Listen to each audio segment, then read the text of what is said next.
Bingu production. In sounds, big things stereo. In sounds, in Kesidana, Lale, sit on the Chimzy. Ukaba wona bakamira Stanza Lano pisa madinga Sempure afanza Rugu Stanza Mwana wesemsaga Makudo anokukweba kungetunanga Abari rudumu Dunebe Rugu Stanza Bakano mecha Rugu Stanza Basine sata Basine mabaga Baita chonda bano mecha Rugu Stanza Mufo miririko gengare Rugu Mbarendo heti kota e Rugu Chamaje manje ketora kamecha Rugu Stanza Nobirwa kapu kamira muchikup chakacha Sounds boys ire Rugu Stanza Bamwe ndebe juju saka muzibanda Omwe zochekwa bakogudanda Unobuda skweti yofepa watsarwa mata Anogu rasra nyaya Panoita nyaya pasi nyaya Nogwananga mukama sinde abaya Rugu bakasa sungwana na mayaya Abari rudumu Dunebe Rugu Stanza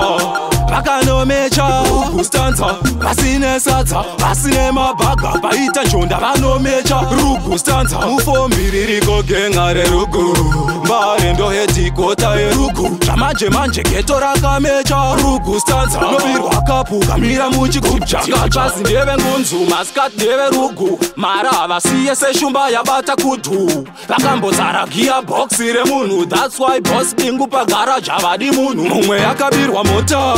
Range Rover akaita craze kuitraga Mudining pa sofa Ndoda panengoda nema dollars Vanode ura ropa sema Abari rudumu Dunebe Rugu Stanza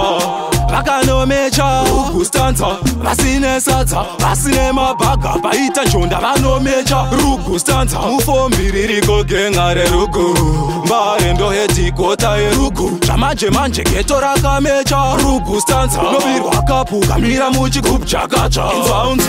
boys ire Rugu Stanza Bamwe ndebe juju saka muzibanda Omwe zochekwa bakogudanda Unobuda skweti yofepa watsarwa mata Anogu rasra nyaya Panoita nyaya pasi nyaya Nogwananga mukama sinde abaya Rugu bakasa sungwana na mayaya Abari rudumu Dunebe Rugu Stanza